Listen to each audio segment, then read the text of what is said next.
baik Mbak Lulu, Mas Lukman, Bu Hovifa, Mas Emil, maupun Bu Risma, Gus Han, hari-hari ini dituntut untuk mengeluarkan jurus surplus-surplusnya itu untuk bisa ditangkap oleh pemilih Jawa Timur yang sangat heterogen ini. Yang cocok untuk masyarakat Mataraman seperti apa. Jadi aspek geopolitik wilayah ya. Yang cocok untuk Madura apa, yang cocok untuk apa? Arek apa. Itu belum yang aspek demografis yang lain ya. Materi tetap penting, modal tetap penting, tapi bukan segala-galanya.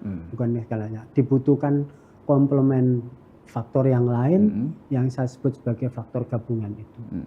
Siapa, balik lagi kepada tesis kita yang awal, siapa yang paling punya surplus paling banyak, dialah yang punya keterpilihan, peluang keterpilihan tinggi.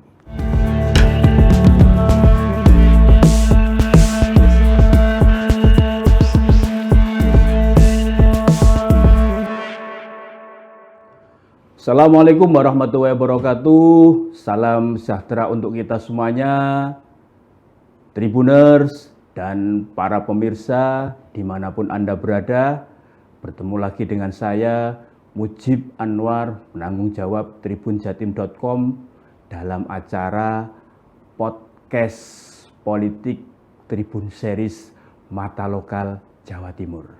Kali ini kita akan mengangkat tema yang sangat menarik dan ditunggu-tunggu oleh masyarakat Jawa Timur menjelang digelarnya Pilgub Jatim 27 November nanti. Tema kita kali ini adalah peluang Risma dan Lulu mengalahkan Khofifah selaku incumbent. Untuk itu telah hadir di studio Tribun Jatim Network narasumber penting. Ini orangnya sangat terkenal. Pengamat politik yang selalu mewarnai media massa nasional maupun lokal. Kita sambut Bapak Surokim Abdussalam. Beliau adalah pengamat politik Universitas Trunojoyo Madura, sekaligus wakil rektor 3 bidang kemahasiswaan, kerjasama dan alumni, sekaligus peneliti senior Surabaya Survey Center. Jadi beliau ini sudah sangat mumpuni di bidang jagat perpolitikan. Assalamualaikum Mas Rokim. Waalaikumsalam warahmatullahi. Salam politik cerdas untuk Tribuners semuanya. Jadi biar Tribuners ini melek politik lah, terutama terkait Pilgub Jatim. Mas Rokim. Siap. Ini kan Pilgub Jatim ini kan kurang 48 hari ya untuk coblosannya kan seperti 27 November ya? Ya, 27 November. Nah, bagaimana ini update terbaru terkait peluang Risma dan Lulu untuk mengalahkan Khofifah selaku incumbent ini? Pertama-tama ucapan selamat datang. Selamat datang di arena kontestasi Pilkada Jawa Timur yang berat dan terjal. Berat dan terjal ya. Untuk semuanya ini. Iya. Untuk semuanya saja karena memang Pilkada Jawa Timur ini selalu tidak ramah. Khususnya bagi pendatang baru. Iya. Kenapa? Karena wilayah Jawa Timur ini pertama sentrum. Barometer dari politik nasional sehingga elit partai politik punya kepentingan langsung untuk bisa menang di Jawa Timur sebagai wilayah kehormatan. Siapa yang menang di Jawa Timur akan punya efek bandwagon yang kuat nasional. Biasanya kan orang teori politik kan siapa menguasai Jawa, dia menguasai Indonesia. Nah, Jawa itu Jawa Timur dan Jawa Barat. Artinya barometer politik nasional itu salah satunya Jawa Timur ya? Betul. Tapi Jawa Timur jauh lebih heterogen Hmm. dalam banyak hal. Ya. Tidak seperti di Jawa Barat, Hmm. ternyata jumlahnya 38 juta, kita 32 juta, tapi lebih homogen kalau Jawa Ya. Barat. Kalau kita ini heterogen banget. Hmm. Peta wilayahnya beda-beda tipikalnya, berbeda karakternya, berbeda juga perilaku politiknya. Ya.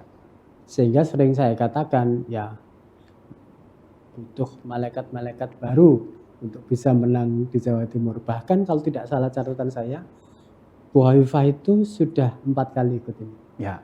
kontestasi di Jawa Timur. 2008, 2013, Baru 2018, berhasil yang dan kemarin 2024 sekarang ini ya. Ya. Dan kalau mengikuti perjalanan seperti itu, maka tesis saya yang pertama tadi, bahwa memang Jawa Timur itu adalah wilayah yang sering tidak ramah bagi pendatang baru. Nah, kelas tokoh yang kemudian bertarung di wilayah ini, akhirnya juga kelasnya grade A. Oh, iya, iya, iya. Jadi bukan kaleng-kaleng. Ya, iya, iya. Nah, harus menguasai hampir 38 kabupaten kota dengan tipikalnya yang berbeda-beda.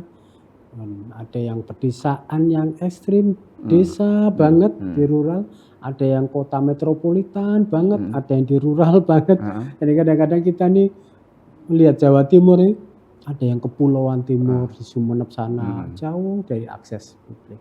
Ada yang sangat maju di Surabaya. Jadi mulai yang dari tradisional banget, istilahnya orang Madura itu norok buntet, anut gerubyuk itu ada juga yang sangat rasional juga.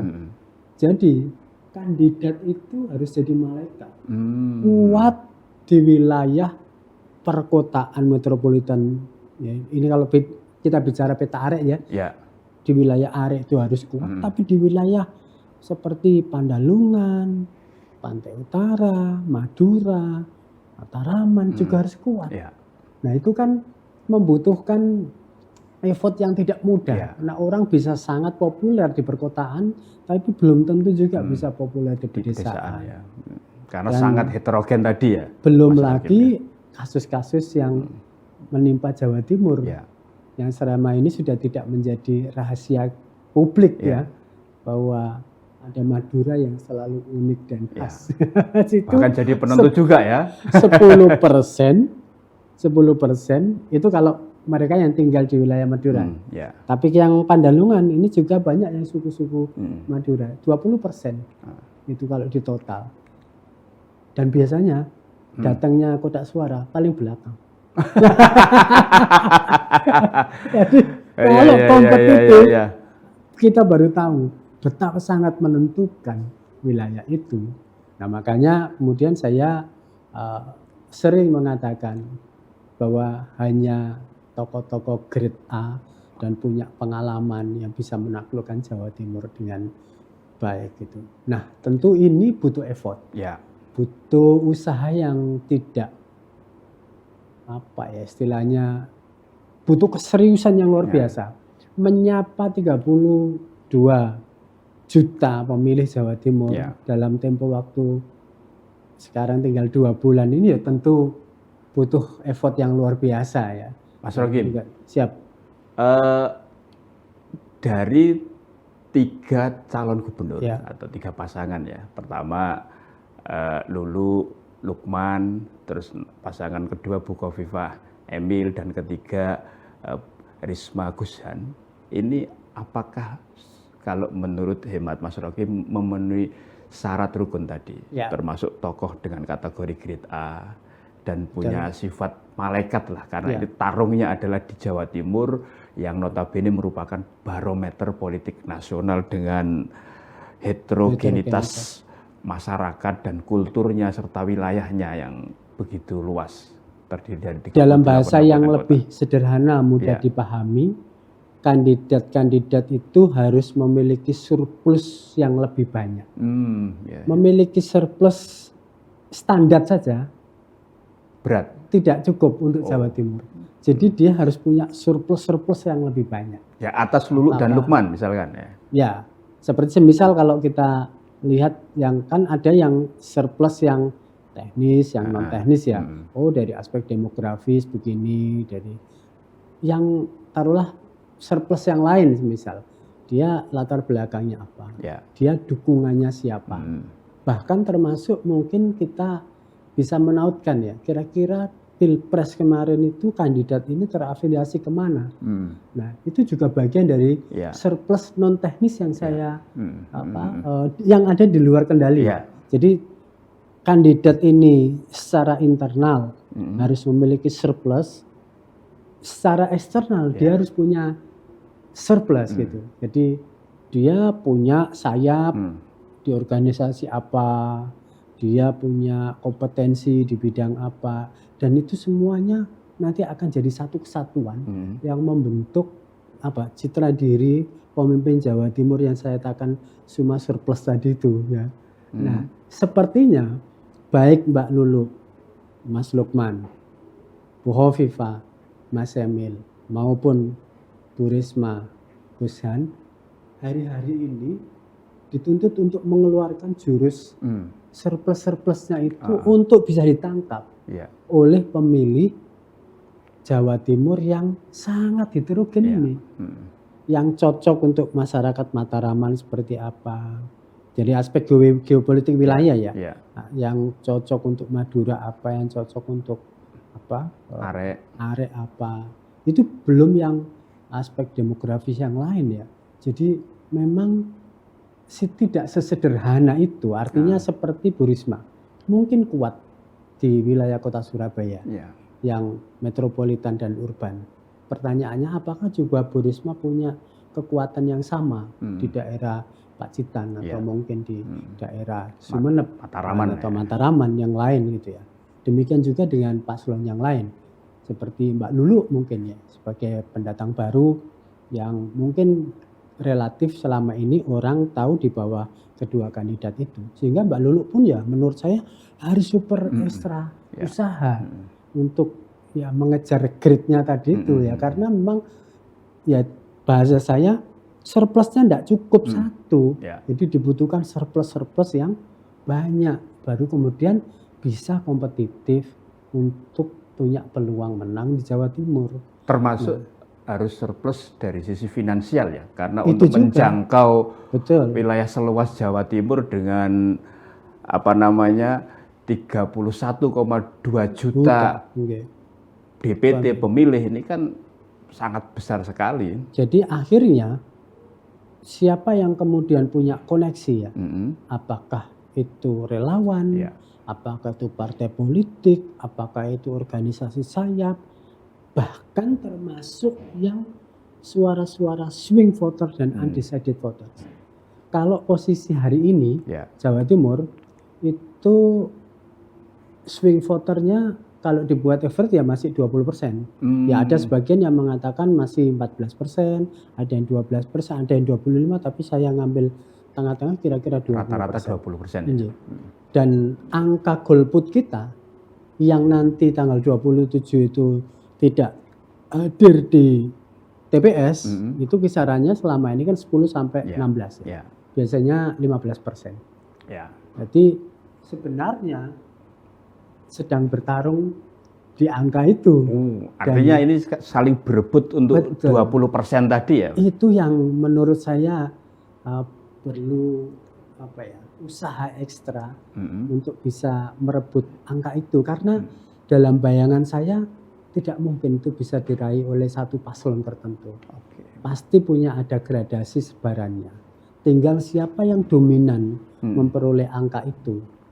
Biasanya sih identifikasi yang paling dekat dengan pemilih yang swing dan undecided voters itu yang kemudian punya peluang keterpilihan. Celakanya di angka itu Gen Z ada yang selama ini sangat sulit untuk kemudian dikendalikan dan dijaga. Maintenance-nya sulit sekali, berubah-ubah gitu. Nah itu yang saya kira penting ya saya sampaikan untuk semuanya, bahwa sungguh tidak mudah menaklukkan wilayah ini yang selama ini kita tahu Jawa Timur luar biasa. Mas Rohim, artinya dengan harus memiliki ya syarat banyak surplus ya, banyak surplus bagi kandidat yang bahasa kita itu maju, surplus elektoral ya, harus memiliki banyak surplus elektoral untuk menaklukkan Jawa Timur. Nah, atas 3 calon ini yang bertanding, 3-tiganya kebetulan juga Sri Kandi semuanya. Ini gimana peluang Risma dan Lulu?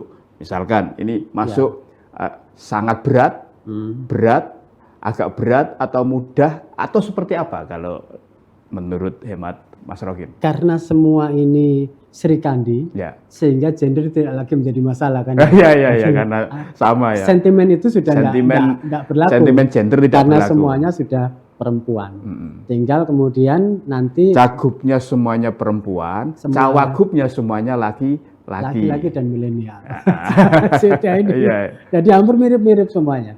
Tinggal kemudian bagaimana kandidat ini memiliki surplus yang ditangkap yang ditangkap oleh pemilih Jawa Timur. Tipikal masyarakat kita yang pedesaan jauh lebih dominan di Jawa Timur. Dan itu ada di kantong-kantong suara Arek, Mataraman, yang cukup lumayan besar ya. Kalau dapil itu saya kira dapil 1, dapil 5 itu yang juga sangat dominan suaranya. Dan pertempuran nanti itu mungkin selama ini orang kan bicara pedesaan perkotaan. Justru yang seru pertempuran ini nanti ada di wilayah periferi, di wilayah tengah-tengah. Oh, ini medan pertempurannya terutama di wilayah tengah. Medan pertempuran antara kota dan desa. Iya, jadi wilayah itu yang selama ini swing voternya cukup tinggi. Iya, karena mereka masih menunggu, butuh referensi baru, ada tambahan referensi apa dia bisa berubah begitu. Dan begitulah Jawa Timur. Jadi sungguh memang menurut saya baik tim ses maupun pendukung harus memahami betul situasi itu supaya kemudian bisa menakar lebih cermat, presisi bagaimana sih sebenarnya memahami pemilih Jawa Timur yang demikian heterogen ini. Mas Rokim, dari 31,2 juta yang DPT Pilgub Jatim 2024 ini kan lebih dari 50%-nya kan Gen Z dan milenial, kalangan pemilih 56% muda, 50 Jawa Timur. Artinya ceruk tadi itu kan paling besar kan mengisi yang 20% yang belum menentukan pilihan tadi, yang sulit untuk ditaklukkan, kan butuh hal lebih lah untuk bisa mengendalikan pemilih di kalangan Gen Z dan milenial ini. Nah, atas 3 pasangan calon ini yang dari sisi pola, visi misi dan gerakannya yang betul-betul effortnya itu lebih untuk bisa meraih dukungan dari kalangan Gen Z dan milenial, siapa ini, Mas Rokim? Dulu mungkin faktornya bisa tunggal pada pemilih 2009, 2014 gitu, itu faktor demografis, sosio gitu tuh masih sangat kuat. Pada saat orang kenapa sih milih Pak SBY jadi presiden? Karena gagahnya, karena fisikalnya, faktor sosiogeografis gitu, suku, bangsa dan lain-lain.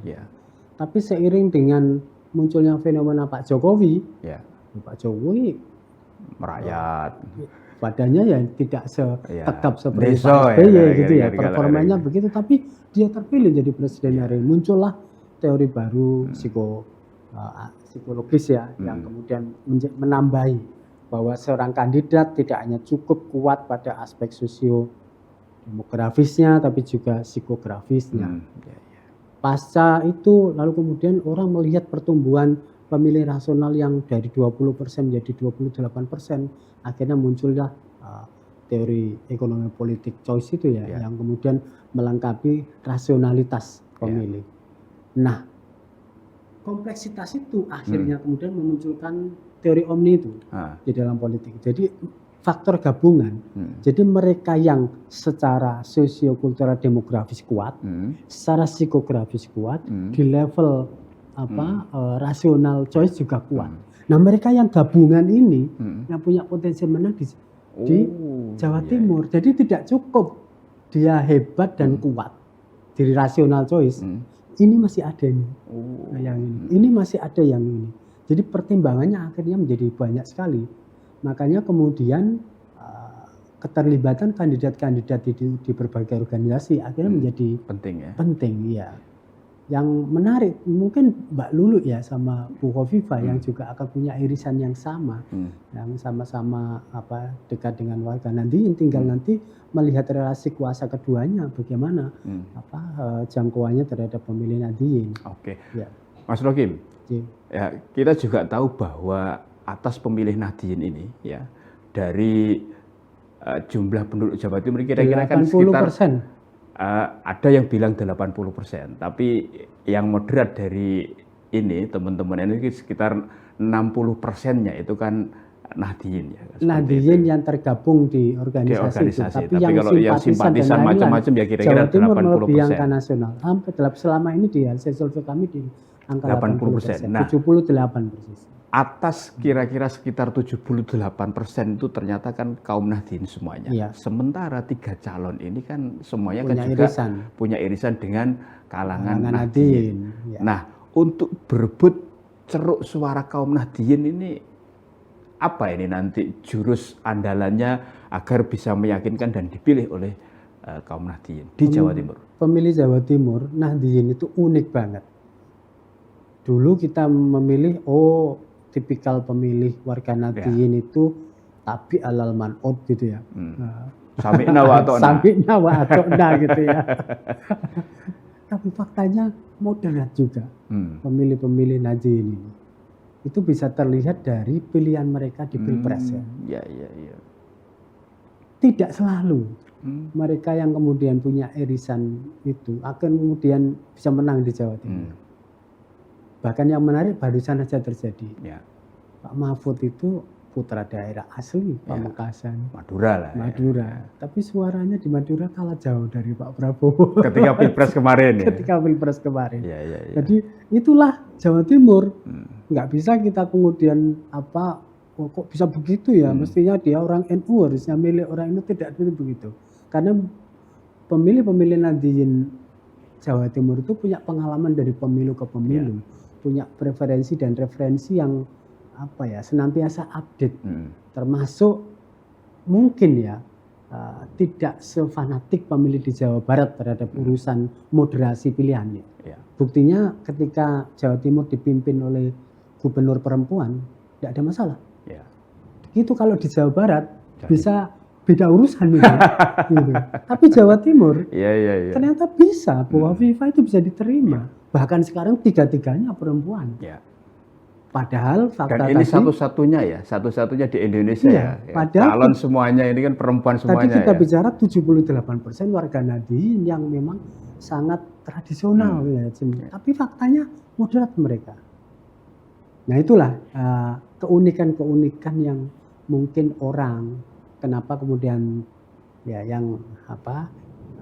orang-orang Jakarta sering tidak cermat dan presisi mengamati Jawa Timur ya karena saking banyaknya peta-peta wilayah baik kultur maupun sosio-demografisnya termasuk geopolitiknya yang kadang-kadang orang bisa sangat kuat di Mataraman. Tapi begitu dimasukkan ke Pantai Utara bisa berbeda jauh.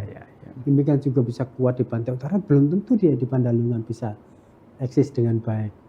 Belum tentu yang kuat di Madura kurang kuat tokoh-tokoh Madura begitu dicalonkan di Jawa Timur belum tentu bisa kompetitif ya. Itu artinya sekali lagi saya ingin istilahnya menyampaikan kepada Tribuners semua bahwa begitulah akhirnya kenapa Jawa Timur itu angka perolehan suara partai politik itu sering mendekati di luar PKB hampir sama dengan nasional di luar PKB. Di luar PKB. Hampir sama dengan perolehan. Karena apa ya? Karena heterogenitas ya tadi itu.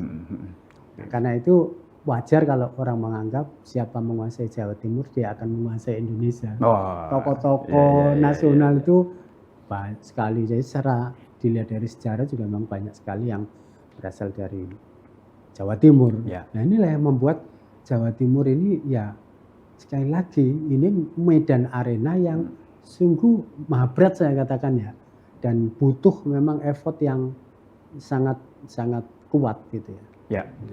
Mas Rokim, kita tahu bahwa Pilgub Jatim 27 November itu kan digelar bersamaan dengan pilkada serentak ya, di 38 kabupaten kota. Nah, atas itu ini kan koalisi yang di provinsi yang dibangun itu kan berbeda ya di beberapa daerah dengan yang di kabupaten kota.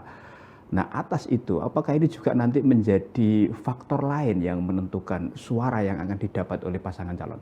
Ya, kita semua tahu memang ada pemilih loyal partai politik. Ya. Pemilih loyal itu ya pemilih yang apapun yang dipilih oleh partainya dia akan mengikuti. Cuman gradatif itu, gradatif ya nilainya. Bahkan kalau dibuat average gitu ya rata-rata pemilih loyal itu ya 20-25%. Ada yang lebih kurang dari itu, ada lebih dari itu. Selebihnya menjadi swing voters. Bahkan pilihan itu tidak selalu sama. Dan karena mereka punya pengalaman pemilu ke pemilu, jadi memang familiar juga terhadap, apalagi sekarang kartunya tinggal 2. Sebenarnya pemilu yang paling ribet di Republik ini kan hanya pemilu legislatif. Kalau itu banyak yang main asal juga, ya istilah karena bingung, terus ditekan waktu akhirnya sak karepnya sendiri. Tapi kalau sekarang ini kan hanya 2 kartu, kartu kabupaten kota sama kartu provinsi. Menurut saya tidak akan membingungkan. Apalagi di provinsi hanya 3, di beberapa kabupaten tidak banyak yang calonnya lebih dari 3. Bisa linear atau seperti apa? Antara pilihan yang di kabupaten kota dengan pilihan yang di provinsi? Seingat saya daya ingat masyarakat masih mumpuni dan cukup untuk itu. Sehingga kalau dia kemudian mempunyai ingatan khusus kepada kandidat, dia masih bisa mencari.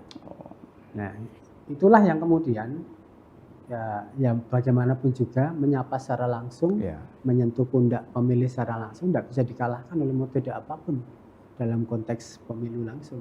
Dan untuk Jawa Timur kayaknya itu mustahil untuk bisa dilakukan semuanya ya, menyapa semua masyarakat yang tersebar di 38 kabupaten kota itu ya. Itu butuh waktu berapa puluh tahun.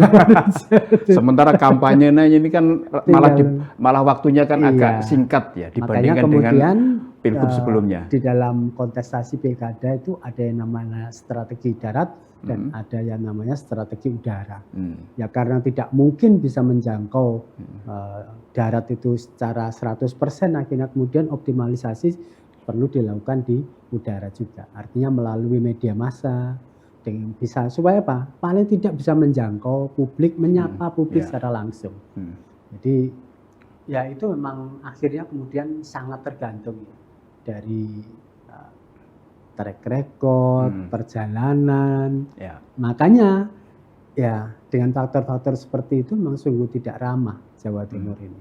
Memang butuh bagi tokoh-tokoh yang sudah punya sepak terjang di level nasional dan punya panggung nasional yang bisa dikenal oleh banyak orang di Jawa Timur, tentu dia diuntungkan. Gitu. Penjelasan atas itu kenapa kemudian Bu Risma dan Bu Kofifa itu akhirnya kemudian menjadi kompetitif, ya karena panggungnya memang di level itu. Nah, Mbak Lulu tentu harus menemukan menurut saya juga supaya kemudian bisa kompetitif. Nah, Mas Rohim, Pilpres kemarin ya kan juga mengajarkan ya, kan. Serta ini banyak juga yang akhirnya menjadi dari guyonan, tapi akhirnya diyakini kebenarannya bahwa logistik itu mengalahkan logika atas pilihan orang kepada calon. Isi tas mengalahkan tas. Terus ini logistik mengalahkan logika, bansos mengalahkan medsos ya, untuk serangan udaranya. Lah atas pilgub Jatim nanti, apakah fenomena yang terjadi di Pilpres itu juga akan terjadi di pilgub ini? Jawa Timur lagi-lagi juga wabil khusus wal fadilah. Soal money politics itu tiap-tiap wilayah punya efektivitas yang berbeda-beda. Di perkotaan efektivitas money politics itu kisarannya 19%. Tapi kalau di pedesaan penetrasinya artinya orang dikasih duit mau menerima dan memilih calon yang ngasih duit itu 19%. Efektivitasnya di perkotaan. Tapi kalau di pedesaan bisa 38%. Oh, hampir 2 kali lipatnya. Tinggi dan bisa gradatif tergantung wilayah itu maju tidak, aksesibel atau tidak. Begitu. Jadi orang kalau mau main money politik di Jawa Timur tidak memiliki peta yang akurat, menurut saya bisa akan belur, seperti menggarami lautan dan babak belur betul. Artinya apa? Menjangkau 32 juta pemilih itu dibutuhkan berapa amunisi, berapa banyak dibutuhkan duit, gitu. Ya hanya mereka-mereka yang ditopang oleh kekuatan ekonomi yang super dahsyat saya kira yang bisa melakukan money politik. Beda dengan kabupaten kota, mereka hanya menjangkau satu kabupaten saja atau mungkin satu kota saja. Itu mungkin kalau main di kisaran 100, 200 masih masuk akal. Tapi kalau kabupaten, wilayah provinsi, berapa duit yang dimiliki oleh kandidat? Artinya ketokohan, figur dan jaringan yang tersebar di semua menurut saya, titik kabupaten kota itu yang jadi kunci ya? Atau menurut saya koreksinya adalah materi tetap penting, modal tetap penting, tapi bukan segala-galanya. Bukan segalanya. Dibutuhkan komplement faktor yang lain yang saya sebut sebagai faktor gabungan itu. Siapa, balik lagi kepada tesis kita yang awal, siapa yang paling punya surplus paling banyak, dialah yang punya keterpilihan, peluang keterpilihan tinggi. Dari 3 calon ini, para Srikandi ini, kalau surplus yang paling banyak dimiliki siapa? Harus diakui, atas faktualnya. Harus diakui incumbent punya surplus yang lebih banyak. Dan ya karena panggungnya lebih lama. Dan perjalanan beliau yang paling sering luput dari pengamatan para ahli itu memang punya kekuatan di dukungan ibu-ibu ya. Karena beliau ketua muslimat ya. Itu sering sebagai silent voters. Sekali di remote begitu, ada yang luar biasa. Nah itu yang membuat posisi beliau selama ini sangat diperebutkan ya di suara nasional ya, faktor itu. Dan tentu faktor-faktor yang lain ini yang kemudian akan juga maksud saya bahwa kandidat yang lain pun juga harus bisa menemukan faktor-faktor surplus itu. Paling tidak dia menuntut kedekatan yang lebih terhadap voters-voters, di mana peta suaranya itu kuat, di mana peta suaranya itu yang masih lemah. Saya kira di situ sebenarnya letak pentingnya memahami peta Jawa Timur yang sekali lagi unik, luar biasa, unik, khas, kompleks dan sangat heterogen. Dan cita rasanya tinggi ya. Jadi siapa yang bisa menang di Jawa Timur, ya menurut saya nggak punya modal untuk bisa go nasional, karena dia sudah punya pengalaman bertarung di medan yang heterogen. Ya, Mas Rokim, atas ini Pilgub Jatim ini kan nanti kan salah satunya kan ada debat kandidat, ya yang juga sangat ditunggu-tunggu ini oleh masyarakat Jawa Timur, terutama yang belum menentukan pilihan. Yang tadi Mas Rokim menyebut ya kira-kira 20% ya atas DPT kan seperti itu. Debat akan digelar 3 kali, 18 Oktober nanti, tanggal 3 November sama tanggal 16 November. Seberapa besar sih pengaruh debat ini nanti akan menambal menambah suara calon yang akan bertarung ini? Ya, kandidat harus memahami bahwa memang dibutuhkan medium yang banyak untuk bisa menyapa secara langsung. Dan salah satunya yang menjadi jalan pintas adalah mengikuti debat publik ya, yang diselenggarakan oleh penyelenggara. Itu biasanya atensi publiknya sangat tinggi, terutama debat yang pertama. Jadi debat perdana itu menentukan? Iya, paling banyak viewer dan penontonnya. Tapi di Jawa Timur itu pun tidak majority. Ya kisaran angkanya ya Mas yang jenengan sebut tadi itu. Jadi 20%-an berarti ya? Bahkan kurang dari itu. Jadi harus fight ya untuk bisa, ya ini debat Indonesia ini kan berbeda dengan debat di Amerika atau debat di Eropa ya. Kita ini kan high contact politics ya, bukan low context politik. Kalau di Eropa, di Amerika, kandidat menyerang dan bisa menjatuhkan lawannya itu surplus. Nah ternyata di kita low konteks, kendati sesuatu itu benar dikatakan, tapi kalau sentimental dia bisa tidak dapat simpati dari publik. Artinya senang yang mellow culture ya? Ya, contoh yang sedikit aja, di Pilpres dulu itu pernah ada keselip sedikit memberi penilaian terhadap kandidat, diberi nilai sekian, dan itu memukul balik. Nah, hal ini penting ya untuk dipahami, kenapa kemudian penting sekali memahami konteks itu. Bahwa di Indonesia ini debat publik itu bukan soal pinter-pinterannya. Bukan, tapi impresinya kepada penonton atau kepada pemilih Indonesia. Karena itu saya berpesan ya kepada semuanya saja untuk kemudian tidak menyerang secara personal. Lebih menggunakan cara-cara cerdas, high contact culture itu dipahami betul. Saya percaya angka efektivitasnya akan meningkat. Tapi kalau cara yang digunakan untuk berdebat itu menimbulkan antipati dari pemilih Jawa Timur, ya menurut saya justru akan menjadi panggung setback yang mungkin harus hati-hati ya. Jadi sekali lagi belajarlah dari Pilpres, belajarlah. Bahkan saya tuh ya ini kendati memang judulnya debat ya, tapi efektivitas di Indonesia itu ternyata bukan debat, tapi sharing best practice. Makanya sering saya BCI kalau saya lagi menyampaikan itu. Sampaikan best practice banyak-banyaknya. Ini harusnya ini disampaikan di ruang-ruang kuliah, ini tidak disampaikan di sini. Tapi bocor atau ya, ini ya success story ya. Success story, best practice, kekinian itu. Tapi jangan dilupakan future practices. Jadi pemimpin itu harus punya progresivitas untuk membaca kecenderungan masa depan seperti apa. Gabungkan itu antara best practices tadi itu dengan future practices. Saya kira pemilih Jawa Timur ada di sana.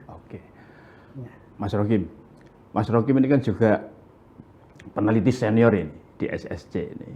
Update terbaru atas kandidasi Pilgub Jatim ini gimana? Nanti akan kan bisa menyimak ya, hasil-hasil itu sudah di-share di media massa. Ada lembaga-lembaga level nasional di Jakarta juga yang sudah dirilis gitu ya, dan sudah bisa memberi petunjuk awal kepada kita semuanya. Saya berkepentingan untuk memberi pencerahan kepada semuanya bahwa dinamika suara pemilih itu sangat dinamis, ya bisa berubah dengan cepat dinamikanya. Apa yang ada saat ini itu sebenarnya harus diperlakukan sebagai potret saja.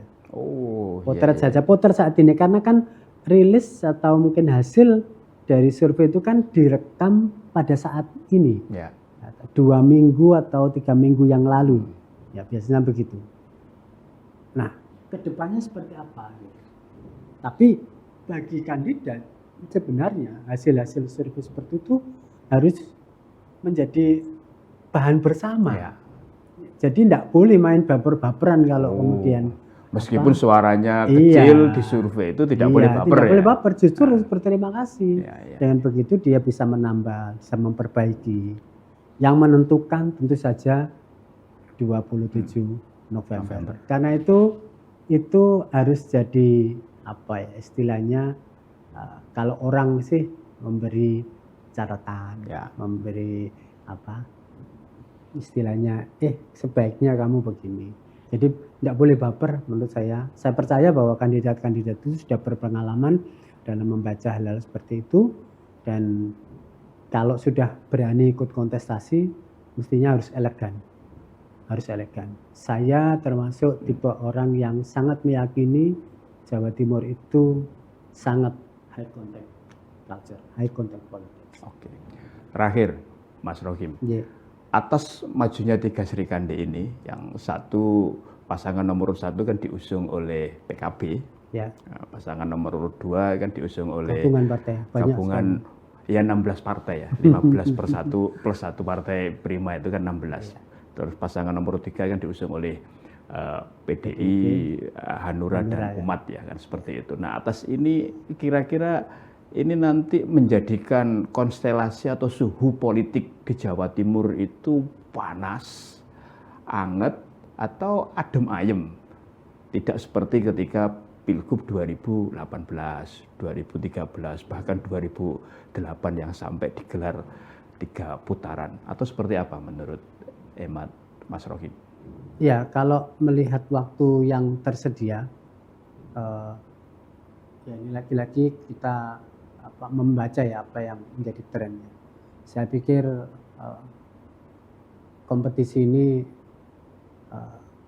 sejatinya masih membutuhkan waktu yang panjang kalau ingin kompetitif ya.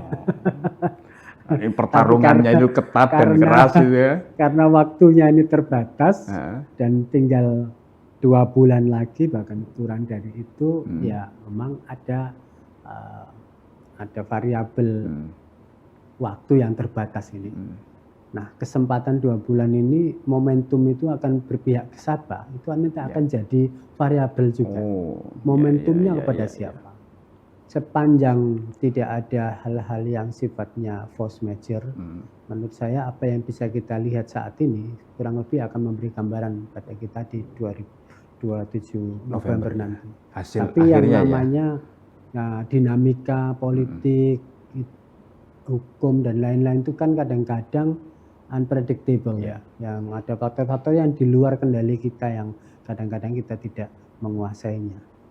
Menurut saya ya semuanya saja tetap harus ikhtiar dan berusaha sekuat-kuatnya, raih kepercayaan masyarakat Jawa Timur, dekati cara mereka yang sesuai dengan apa yang mereka ekspektasikan, dan sampaikan surplus tadi itu sebanyak mungkin. Rasa-rasanya itu ya cara yang paling efektif untuk meningkatkan elektabilitas para Sri Kandi ini. Ya tentu rasa hormat saya untuk semuanya ya yang sudah bersodakoh untuk mengikuti kontestasi di Jawa Timur, khususnya kepada para Sri Kandi ini. Menurut saya semuanya luar biasa, hebat, karena tidak gampang dalam situasi seperti ini. Energi, waktu, materi tadi, semuanya pikiran sudah dipertaruhkan. Dan saya kira kita semuanya berkontribusi untuk menciptakan suasana yang damai, karena menurut saya di atas semua kepentingan kontestasi itu kata-kata damai, peace ini menjadi kata kunci. Dan saya percaya dengan daya empatik, simpati, dan rasa melindungi perempuan, kepemimpinan feminis ini rasa-rasanya kok ya dalam bayangan saya tidak akan panas apalagi membara. Bahwa anget-anget kuku ya di mana-mana kontestasi begitu, tapi jiwa keibuan pemimpin-pemimpin feminis yang empatik, simpati, melindungi, melayani, itu saya kira akan membuat tensi kompetisi ini jauh akan lebih adem, jauh akan lebih saling mengasihi. Tentu itu juga terkandung harapan untuk semuanya. Ya, mantap. Baik, Tribuners dan para pemirsa dimanapun Anda berada, demikian tadi podcast politik Tribun Series Mata Lokal Jawa Timur bersama Bapak Surokim Abdussalam, pengamat politik dari Universitas Trunojoyo Madura. Ulasannya mantap dan bisa menjadi pegangan bagi para tribuners dan masyarakat Jawa Timur sebelum menentukan pilihan di tanggal 27 November nanti. Saya Mujib Anwar undur diri. Assalamualaikum warahmatullahi wabarakatuh. Salam sejahtera untuk kita semuanya dan jangan lupa bahagia.